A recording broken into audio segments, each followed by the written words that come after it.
Les apôtres travaillaient à genoux pour le message de Dieu. Ils exprimaient en tant que porte-parole de Dieu tout le conseil de Dieu, la Bible tout entière. Ils ne faisaient pas référence à quelques passages favoris seulement, mais à toute l'Écriture.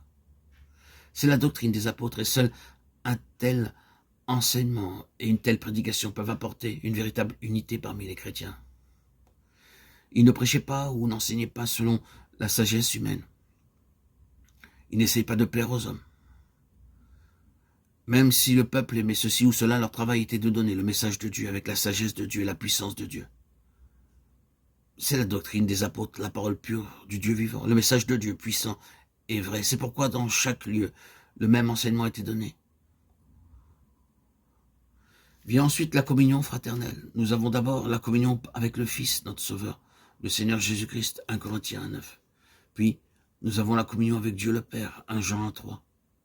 Enfin, nous avons la communion entre nous, avec tous ceux qui marchent dans la lumière de Dieu, 1 Jean 7. C'est la communion fraternelle, cela commence avec le Père et le Fils. Et ce que nous avons reçu de Dieu le Père et de Dieu le Fils, nous le partageons ensemble. Tôt le matin, sur nos genoux, nous parlons avec Dieu. À midi, nous parlons avec Dieu. Avant de nous coucher, nous parlons encore avec Dieu. Et lui parle avec nous.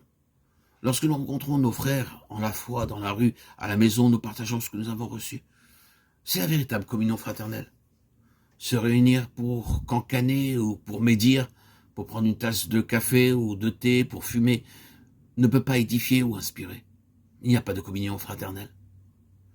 Mais les choses de Dieu édifient, éduquent, nous élèvent tous ensemble. Le bavardage mondain, le temps perdu à parler des choses terrestres, lorsque les femmes se réunissent et se renseignent. Oh, où avez-vous acheté ce sari, cette jolie blouse, cette très belle robe? Combien avez-vous payé ce collier? Ceci n'est pas la communion fraternelle. Mais lorsque vous parlez de Dieu, des choses de Dieu, du ciel, c'est la véritable communion fraternelle. Dire aux autres comment Dieu entend et répond à vos prières, comment il transforme et guérit. Chaque fois que les premiers croyants se réunissaient, ils étaient capables de partager leur expérience spirituelle. C'est ainsi qu'ils étaient réconfortés l'un par l'autre. Ils oubliaient leur chagrin et leur peine quand ils voyaient comment Dieu travaillait parmi eux. C'est le plan divin pour réconforter. Il arrive à tous de se sentir parfois découragés et abattus, mais Dieu nous a donné des compagnons pour nous réconforter, nous fortifier et nous encourager. Voyez-vous cette sorte de communion fraternelle en ces jours? Beaucoup de soi-disant chrétiens venant à une réunion regardent leur montre ou la pendule tout le temps. La réunion terminée, ils sortent. Les hommes se mettent à fumer et les femmes à raconter à leur façon ce qui est arrivé dans la ville ou la banlieue. Ce n'est pas la communion fraternelle, c'est de la médisance, du bavardage. Les gens peuvent vivre dans la même rue ou dans le même immeuble, mais ils n'ont aucune paix réelle, aucune joie réelle, s'ils ne connaissent pas quelle est la véritable communion avec le Seigneur Jésus-Christ et avec d'autres en lui.